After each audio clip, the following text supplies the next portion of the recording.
Okay, John Burroughs again with chapter 43 of my autobiography, 7 Years to Life.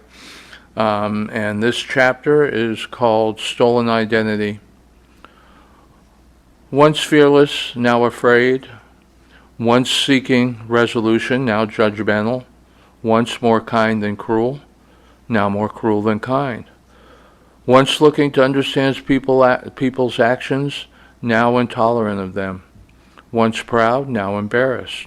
Once a romantic, now a cynic. Once confident, now unsure.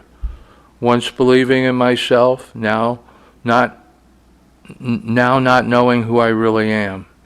Once articulate, now afraid to speak. Once sympathetic, now angry. Once running, now walking. Once walking, now limping.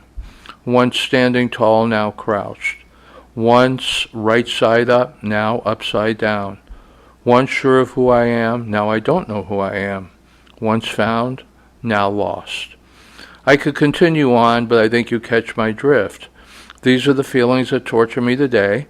I know I have it a lot better than some, but the trials that I've had to face now cannot be discarded because of some loophole or technicality.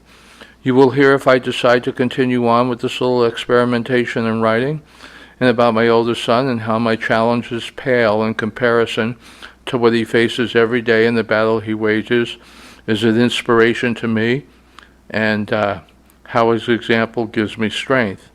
As you have read, I have anger issues that I have been seeing a therapist for a few weeks now. My most recent appointment was in the afternoon. On that morning, I had an anger issue that I couldn't control. Up until that point, with the help of my therapist, I have been discovering and using tools, and I have been pleasantly surprised at my progress. Sometimes therapy for one condition leads to other thoughts and feelings that were dormant, and when they appear, the pain of experiencing them through discussion breaks you down. I broke down in that session the other day, and since then I now know I have a long road to travel, and I have decided it is a road I want, need, and is essential for me to take in order to reassemble the man I once was proud of. But this time the pride will be for different reasons and accomplishments. When you truly try your hardest and throw your heart into something and a setback happens, to you it is a failure and it saps your strength and conviction. Your soul is your spiritual center, and its power will help you overcome anything. I forgot about this. I look at the soul as your own personal lighthouse that provides a beacon of light that gives you purpose. There are times when things become so daunting that we try to deal with them, but in the process we have forgotten the soul for so long that its healing light has been shrouded in the fog of hopelessness.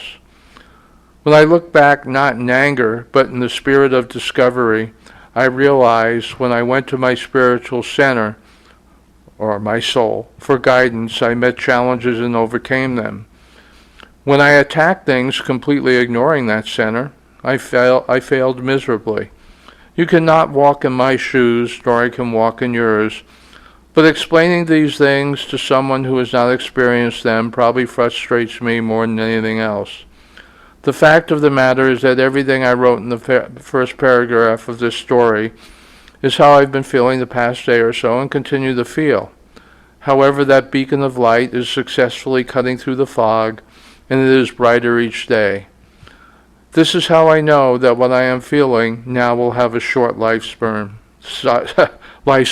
Excuse the embarrassing blunder.